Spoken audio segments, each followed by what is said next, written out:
In a world where people are losing their minds, who will be the voice of sanity, of logic, of rationale, of morality and truth? This podcast is looking for like-minded people to stand up to the insane and be real. The Recovery Atheist podcast is calling you to step forward and be counted. Welcome to the voice of change. Welcome to the Recovery Atheist podcast. Well, we've got Aaron in Pennsylvania. How are you? Hey, how are you? I'm pretty well. Well, so the reason I called is that I'm in recovery from alcohol, and I have been going to these, AA 12-step meetings, and it's a complete God religion-based type of deal, and so they preach strict adherence to the rules and so on. And a man in my position is having a difficult time with this simply because I'm not going to pray to the magic bolt thrower in the sky twice a day. I'm not going to call somebody my higher power. And so, if I'm going to do a 12-step recovery type deal, and their whole basis is God, then my foundation of recovery is going to be bullshit. Yeah, I'm on record as being strongly opposed to Alcoholics Anonymous and 12-step programs for a number of reasons. They don't publish their recidivism rates. They, if you work the program and you stay sober, you count, and as soon as you don't work the program, you're no longer counted. So you don't know how effective their actual methods are. I think that personally, I'm convinced that they're in the position of substituting one addiction for another, where you replace your substance addiction with an addiction to the group or the program and everything else. And yet I'm still on record also as saying, if Alcoholics Anonymous is helping to keep you sober, then I'm happy about that, and you should continue. There are other options. There's SOS, which is secular sobriety. Unfortunately, a lot of these secular programs don't have a presence everywhere. There may not be one in your town.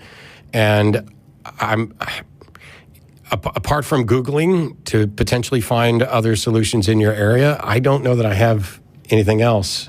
Smart Recovery is one. Aaron, have you been able to try any of those secular groups? I'm familiar with the one that you just mentioned, Smart, but I haven't been able to actually reach out to them at this point. It's also scheduling and so on. Sure. It's also worth noting that every time I talk about Alcoholics Anonymous, I hear from atheists who are in recovery and in Alcoholics Anonymous, and they're like, oh my gosh, stop being so mean to Alcoholics Anonymous because it's saving lives. It may be. And as I said, if that's what's actually working for somebody, I know that I've been told that there are AA groups that are almost entirely full of atheists, and where all the talk about the higher power is basically a MacGuffin that just consider yourself or humanity or love or whatever to be your higher power. And I have my concerns with that, but I'm not an addict and I'm not in recovery. And at the end of the day, whatever is actually making someone's life healthier, even if it's a confusing, comforting lie, I'm fine with that, at least until we can find a way to do it without the comforting lie. Well, I understand what you're saying as far as both of those are concerned. And yes, I can say that they have helped a great many people. And if you're a theist and you have a sincere, deep-rooted belief, then this probably is a fantastic program. And, maybe in Austin or some more progressive type communities, they have a little bit more of a secular attitude toward it. Where I am, I'm in Pennsylvania and a little bit north of Philadelphia, so I'm sort of in the middle of the Bible Belt, and that doesn't help. We have people around here say if you don't find God, then just go pick the bottle back up. That seems to be a pretty shitty thing to say, no matter what. I'm sorry you're having that experience. My org, Recovering from Religion, it's not specifically related to recovery from addiction, but we might be able to help. There's certainly people on the phone that you could speak with.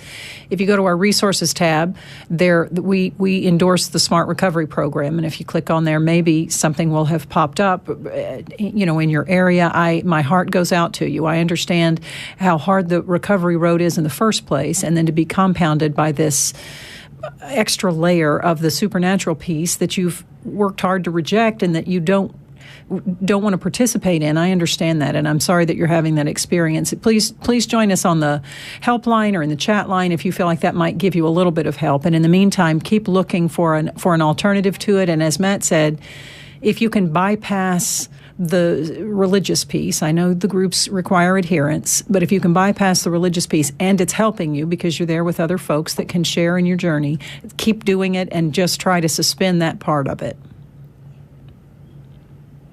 Yeah, that's been that's been my pathway so far. I believe that I'm intelligent enough to boil down the steps to their core, and a lot of the God stuff is, in essence, it's repeating a mantra. And yeah, I have a problem with him right from the outset. Could be helped by that. Yeah. Right off the bat, me if I had what's the first step? Recognizing that you are powerless in the face. I think that's bullshit. I think that if the whole program is to empower you, then it's not that you are powerless. It's that you currently don't have the tools and the skills to be as powerful as you need to be. But making this, and actually there's a video that I'm going to be doing probably in the next week, which touches on a number of things. But the example that I came up with to illustrate a point is that you can give someone a ticket for driving while intoxicated, but you can't give someone a ticket for being an alcoholic.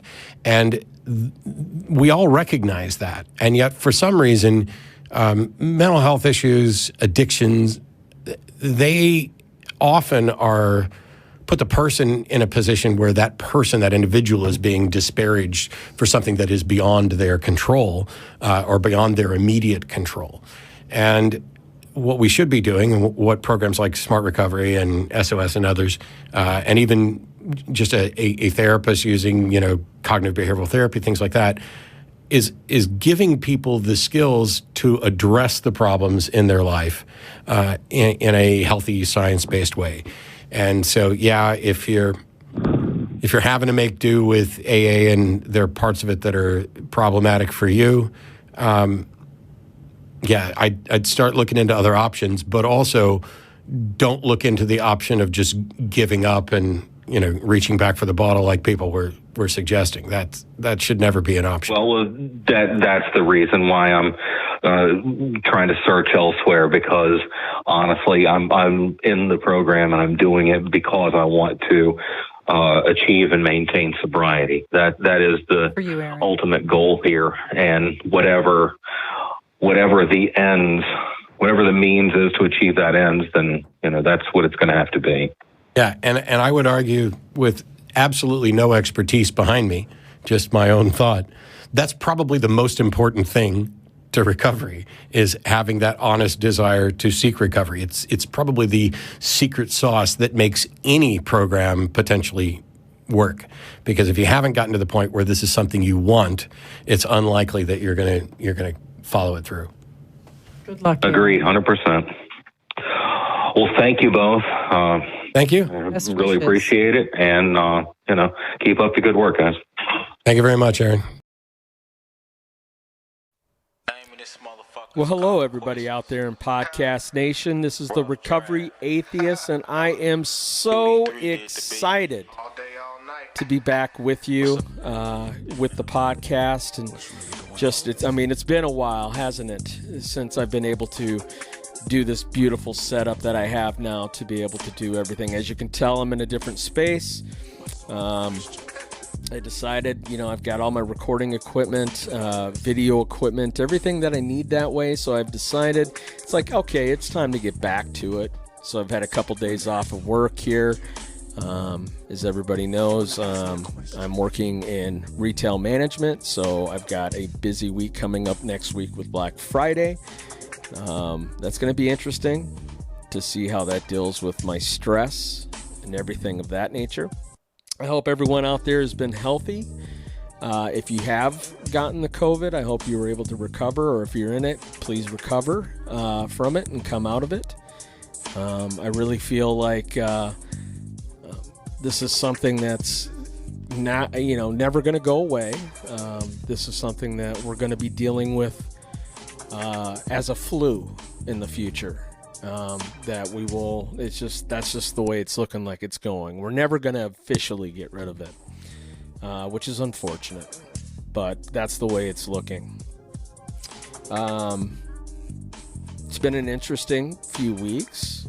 Moved out of sober living, graduated from the treatment program, so I'm starting to work more full-time in the hours that they're needing me at work. So in other words, it's back to life, right? So I went through treatment. I did everything I could there to make sure I'm putting myself in the right spot to be the best human that I could be, right? That I can be. So I'm in growth. And trust me, this is growth. I'm in a very nice setup. I've really worked hard to get back to where I'm at and back on my feet and back being someone who is actually getting to invest into society and, being around other humans and living life according to that. I actually get to do it every day now, which is fun. I'm actually part of the society now that I want to be a part of, rather than just sitting in a room all the time alone. And for me and for my mental health, that is a very important thing that I get to do. So yeah.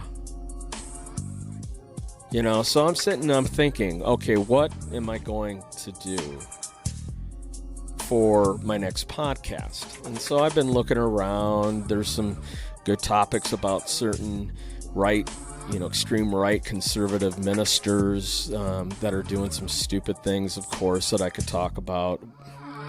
Sometimes I feel like I'm beating a dead horse with that one.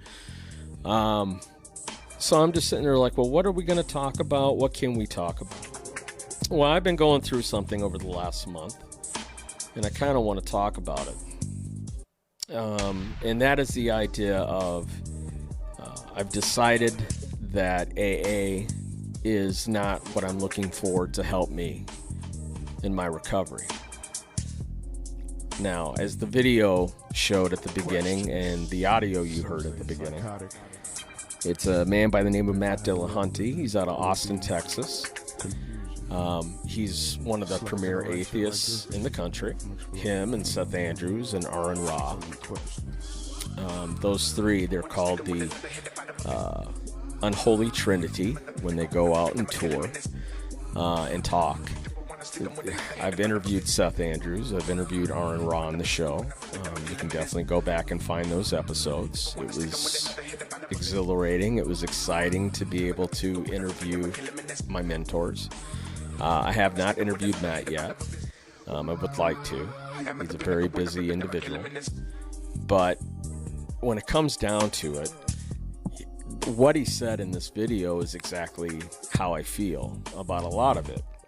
There's a lot of things about AA that stick out to me on the whole as something that I cannot get behind and believe. I believe in what my core values are and what's going to work for me to help me grow in my recovery and be a better human. So there's things about it that just, how do I say it? Well, definitely my core value of atheism is true. That's strong. Once you've seen what I've seen when it comes to the evidence of these issues between the Bible and God and everything like that. It makes it very simple for you to see it for what it is. And then after that, it's like a freeing feeling. You're freed. You're freed from the indoctrination of the shameful nature that goes with sin. You're free of it. And you start realizing that there's so much good in the world today that you need to be a part of it and take part in it and live life as a human and enjoy the life that we have here today. So that's what I do. That core value is not going to change. But as time goes on, other core values I can look at and change it according to what I need to change it to. Everyone has the right to do that. So I'm sitting here right now thinking, is AA working for me? And the truth is, it has here and there, but over 17, 18 years, maybe longer that I've been involved with AA, it never has been the solution. And yes, I know it says in there that they are the solution, the only way. And I know there's probably some AA, big book thumpers out there that will say, well, Del, you probably most likely haven't worked the 12 steps the way you're supposed to. And I call bullshit on that because the last two I've done were intense. I laid everything out. That's the honest truth. Everything about me I laid out there.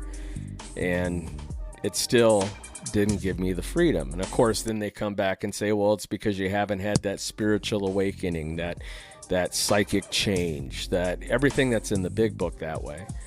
And I would sit there and say it's because I don't believe in any of that. How can I have a spiritual awakening when the spiritual awakening you're wanting me to have is something I don't believe in? Now, they'll sit there and say again, well, it's a higher power as you see it, what you believe in as a higher power. Now, I get that. I can say science is my higher power. I could say even my boss, whether or not I'm going to be working or not, she's a higher power. How about probation?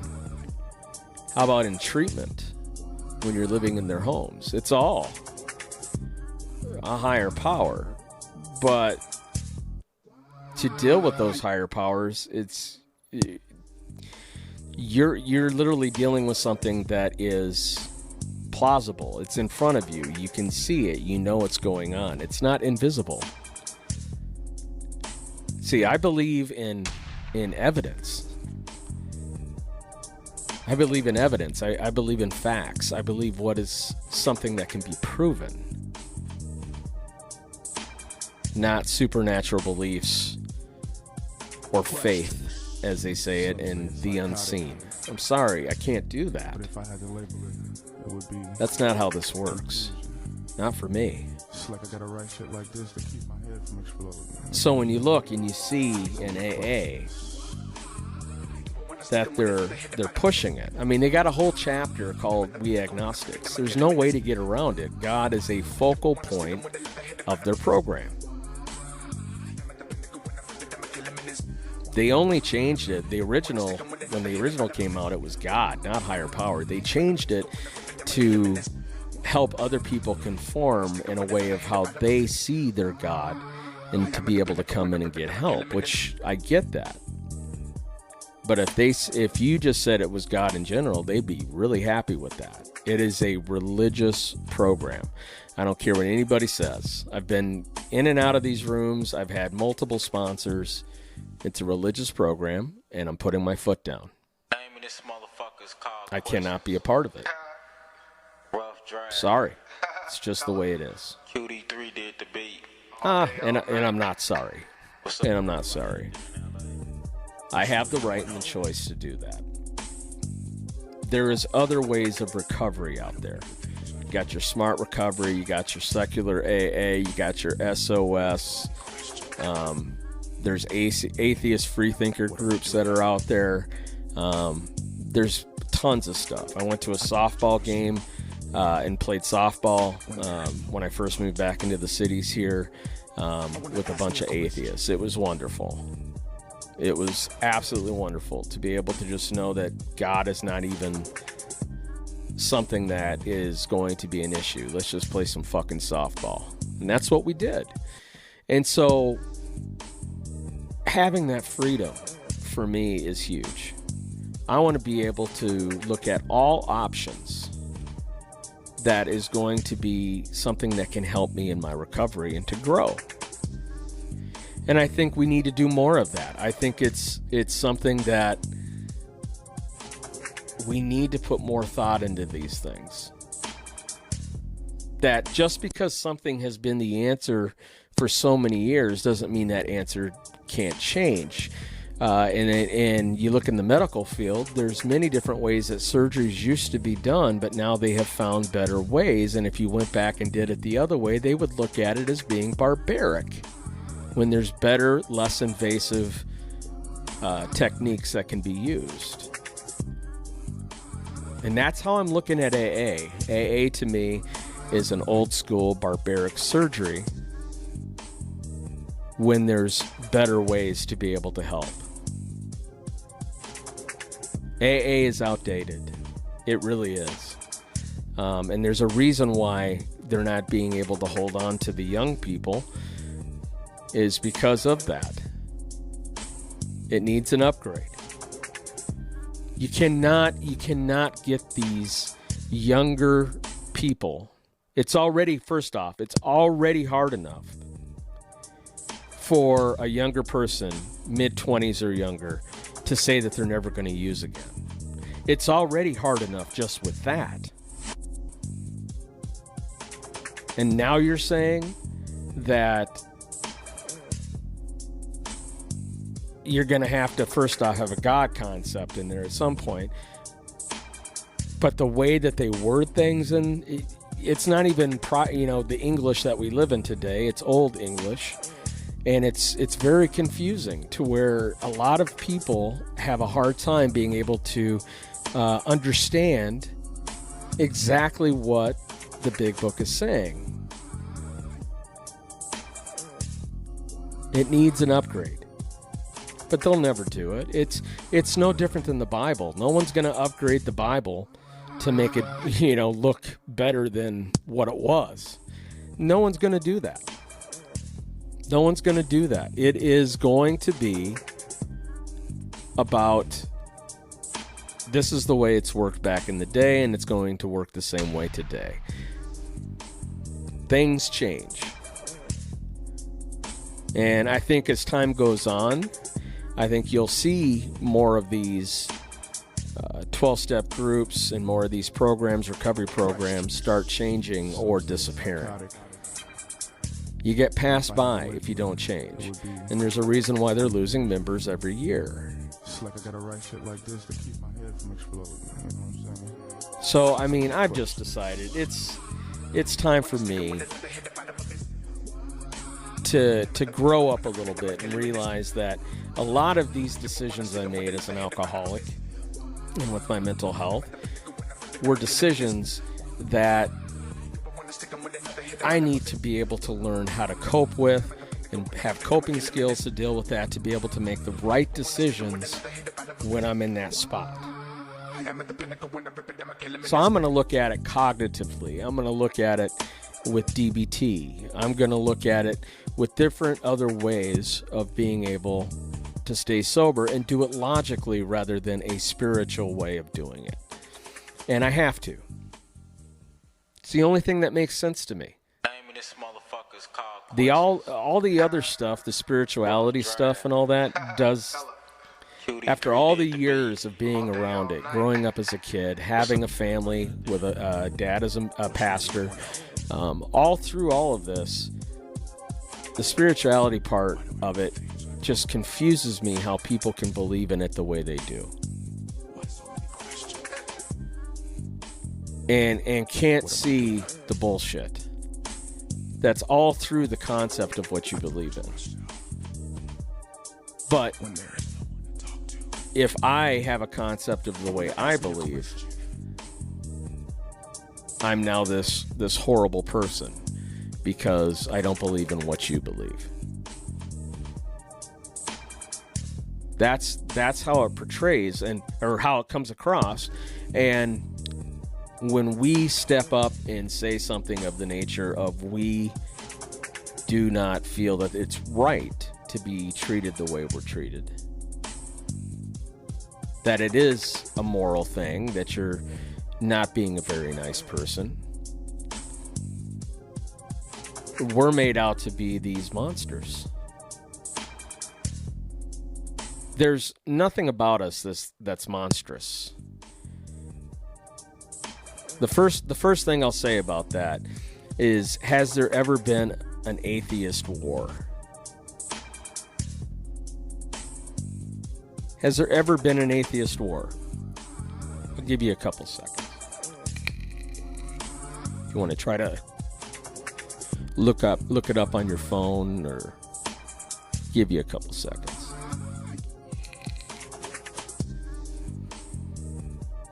Not that I know of.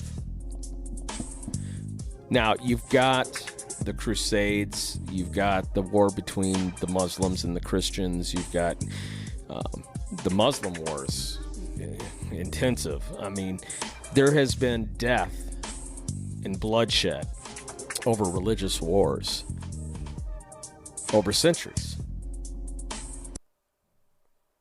But yet they want to question us on our morality. I have a morality, and it has God has nothing to do with my morality. It is a society issue.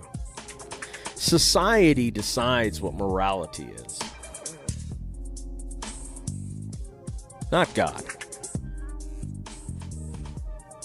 The Ten Commandments was not set up as the end-all of what the laws are, what the rules are when it comes to morality. That's not when morality started. You can even go back before the Ten Commandments and see that Moses killed a slave taskmaster for beating a slave. Looked around to see if he was seen and tried to hide the body. He even knew it was wrong to kill before the Ten Commandments even came out. Why? Because it was a society event. Society decided what the rules were, and society said in Egypt that you do not kill. So, set up by society, not by a religious force. So, when I've gone to AA in these situations, and my sponsor will sit there and say, and trust me, Isaac, I love you. I do. You're an amazing individual. You are so intelligent, creative, just an amazing friend. But the truth is that when it comes down to it, the whole idea of how you quoted it is, if I am judging them, what makes me any better than if they're judging me?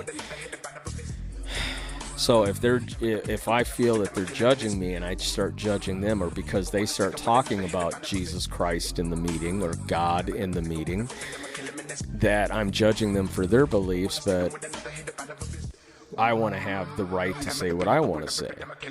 Now, the reason why I don't necessarily agree with that wholeheartedly is I have the right, according to the 12 traditions, to say that we shouldn't specifically be saying who our gods are. We shouldn't have to hear someone go on a tear preaching to us about God or Jesus while I'm in a meeting. That's not what we're there for. That's what I'm trying to say. And it happens too many times. Too many times. And then they look at you like you're some fucking alien when you tell them that you're an atheist. Well, how does that fucking work for you to be an AA? And I sit there and I think about it after I break whatever bullshit spill that comes out of my mouth about it. That, you know what, why am I here? Maybe I need to be somewhere else. Maybe there's a better place for me.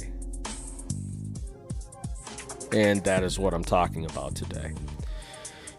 there is so many, more options out there to be able to get the help I need.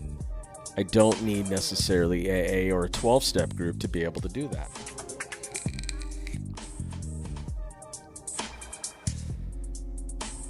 I don't know. I mean, what's your thoughts on it? I'd be curious to hear what your thoughts are on any of this, and on any topics that you want to bring up. My email address is therecoveryatheist@gmail.com. You can find me on Facebook as well, under Del Bacon, and also my group page, the Recovery Atheist group page on Facebook. I'm on all the different platforms as well, to listen, to take me on the go when you're on the go. So yeah, I would love to know your thoughts on some of this stuff. I would love to know any other topics about stuff that you're wanting to talk about. I don't know. Should that be all I say about it when it comes to the AA-NA thing? I think it's time for me to move on.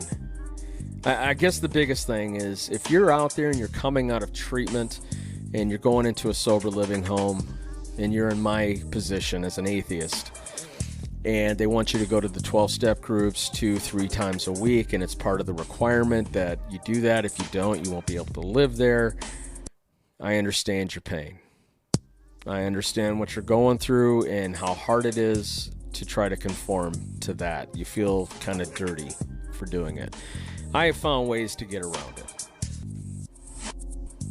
And of course they would say, well, you're not working an honest program. I don't think it's right in the first place for them to enforce that way of rule. That's a dictatorship. And that's the way it felt at this last halfway house I was at up in Duluth, or sober living home. It felt that way, like a dictatorship. There was no, let's look at the situation case by case. It was, you're going to do this, this, this, this, this. And if you don't believe in it, well, get the fuck out. That's how it felt. When is it going to change? We're losing so many of the young people who already struggle with trying to make a stop in their 20s to say they'll never use again. And then they got to come into an AA group, and it's what they're reading is like Greek to them. It's Old English. They can't, give me a break. It needs an upgrade. Needs an upgrade. Question. Yeah. Some say it's psychotic. So that's where I'm at with that. I'm going to, find, and over the weeks that I'm going through this and doing the podcast, I'm going to let you know about some of the stuff that I have figured out and researched. Maybe I can be of help to you in finding what you need with that. Yeah. It's just an interesting thing, is that when it comes to my recovery, I want to do what I need to do to stay sober and to stay in recovery. But at the same time, really, a lot of times when I was in AA, it felt like it was doing more damage than good. And when it feels like that, you got to do what you got to do. You got to do what's right for you. And that's what I'm trying to do. So, I guess the other thing I want to talk about quickly is vaccinations. It's on everybody's mind right now. You got guys like, I'm a huge Green Bay Packer fan. You got a guy like Aaron Rodgers, who is not vaccinated, immunized, as he calls it. And a lot of people really got upset about him in that decision. Even I'm upset because you're going into a situation with 52 other guys on the roster, and you're being kind of selfish that way to put those other guys in jeopardy because of whatever reason you come up with. He had several. But at the same time, his idea of body anatomy, and yeah, he's absolutely right. You have no right to know exactly what's going on with his medical history. He has the right to choose. You want to go into the abortion rights of women have the rights to do what they want with their body? Aaron Rodgers has the right to do what he wants with his body. There's no way of getting around that. We can sit here all day long and think it's selfish or whatever, but he still has the right. If he feels that it is not right for him to have it physically, then, and he's talked about having allergies to some of the ingredients, then what are you going to do? He doesn't like the idea of they haven't done enough thorough testing of being sterile, of sterilization, whether it be with the man or the woman. And there's been comments out there and reports that it does have an effect that way, but no real proof. So again, another conspiracy situation, which, I mean, when it comes to COVID, we have tons of conspiracies that are out there, right? It's so hard to see through the bullshit. You got to pull out the fucking shit waders, the shit boots, to wade through the shit. But I will just get down to the fact, I'm vaccinated, that it does have a positive effect when you're vaccinated when it comes to the percentages of people contracting COVID. There is a better chance, a way better chance of you contracting COVID without the vaccination than with. Not saying it doesn't happen, it happens that you're vaccinated and still get it, but the chances are so much better than not having it. So is it as much to me upsetting that he feels selfish or that he was disrespectful? It's more to the understanding of intelligence, that having it without having it is going to give a better chance of you not getting it and spreading it to others. It's more of an ignorance thing. Now, he says he's researching it and looking at all of it and trying to make the right decision for his body and everything like that, which I completely get. But at the same time, intelligent people would look at the situation and say that overall the physical harm is nothing near what the COVID would do. It's just the way it is. It's just the straight truth. So they're going to have to figure out what they're going to do with that. You know, I mean, he has to look at it. And I still struggle with the idea that people still think the vaccination is a tracker, that it has DNA in it to change our DNA, that it's, I mean, it's just, I've had it now since April, and there's been no adverse effects, nothing that's causing anything. I just haven't got the COVID. I'm still wearing a mask when I need to. I still wear it on the bus. I still wear it at work. But I'm not living in fear of it. I'm not. I feel like I'm in a position, and probably eventually I'll get the booster shot, but I'm in a position that I've been through it the entire time, including through treatments with it, and I haven't gotten it yet, knock on wood. One of my superstitions that I have. But if we all would be able to do it and get it done, the percentages of the chances of it happening would tremendously go down. So, I mean, if you're questioning it, if you're on the fence, please, for the health of everyone in the country, the world, please get it. Don't hesitate on it. I don't know. I just think that if you haven't gotten it, I think it's about time you think about it. That's all I have to say about that. If you don't want to, you don't have to. You have the right to do what you want. I'm just pleading out on the science side of it, that this will help tremendously. So, let's see. What else? Anything else I can talk about? Well, we got Black Friday coming up. All of you out there that are going to go out and do your shopping and fight over some of the items that are out there that are on sale that are cheap. Being that I work in retail now, I've started to get to really understand the way customers and the concepts of that are. I think it's something that we're doing the best we can, like in our situation of where I work. We could use some more employees to be able to help deal with customers and things like that, make sure they're getting the help they need. And so all I can say is when you go out on Black Friday and you're dealing with us, the registers, and trying to help you to just understand the situation that we're going through and to be patient with us. We want to give you the best help that we can give you and the best customer service we can, but it might take a little longer than what you're used to be able to get that help, but we will give it to you. Be kind. We really work hard to try to present the best shopping experience that you can have, and with the best people to try to help you. Black Friday can get intense, can get crazy. I'll probably be putting in like a 12-hour day that day. It's going to be a long day. But the truth is I feel for you having to wait in the line. If it was me in that situation, I understand that. But I guarantee you that if you're patient with us and you get to the front,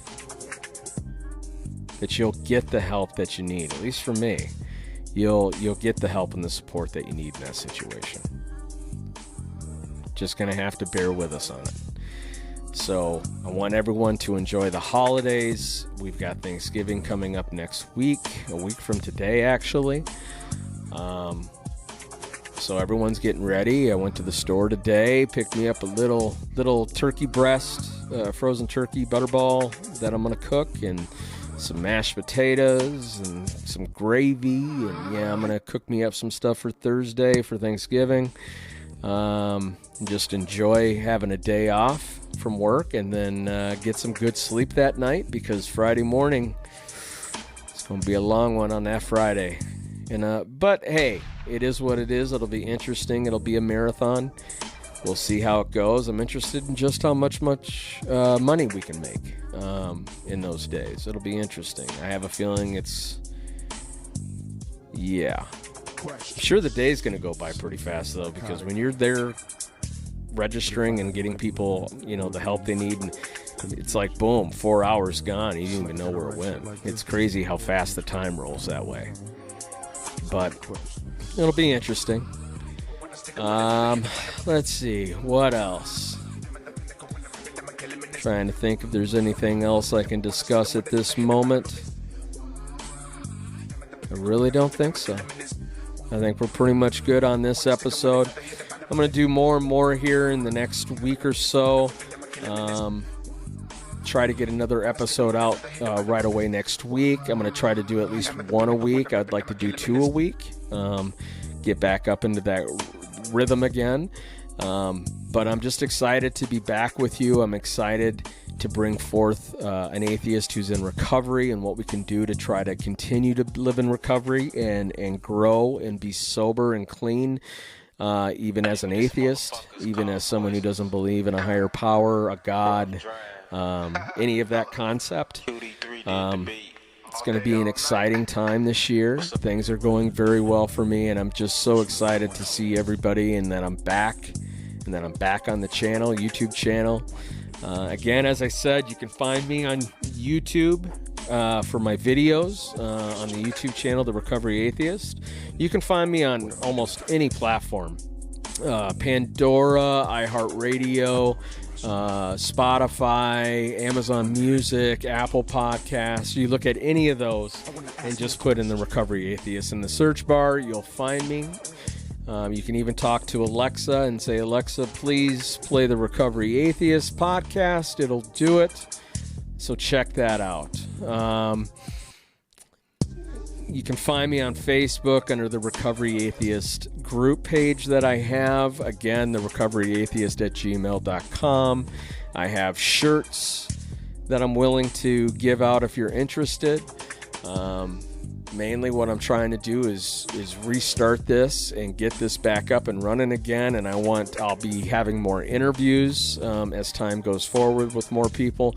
I'm definitely going to get Ken Murdoch back on here. I want to see what is up with him now that he has the cannabis church that he does every single Sunday, which is a very interesting concept. Of course, I've made it very clear, especially with him as well, of how I'm an advocate for marijuana, for cannabis to be used in mental health.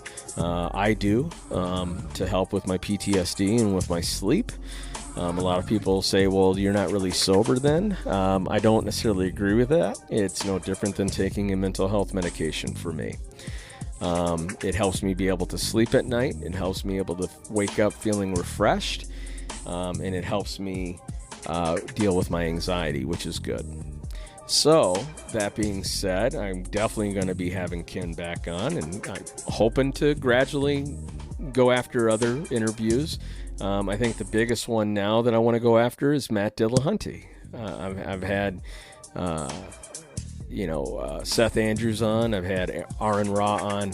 I think it's time to go after Matt Dillahunty and see if I can't get him on the show and push forward this program that I have of what we're trying to do when it comes to atheism and recovery. I hope that you enjoyed the show today. I want to say that I've missed everybody. I love everybody out there who continues to download my show and listen to my show. It's going to get bigger and bigger and bigger as time goes on. Now that I'm back, now that I'm sober and clean, mental health is stabilized, everything is in place. It's time to get this shit done, right? Pitter patter. Let's get at her. I love everybody out there. Peace. Thank you for listening to the Recovery Atheist podcast. It's now up to you. What will you do with what you've heard? How will you use it? I challenge you not to stay silent. Be heard. Be real. Be different.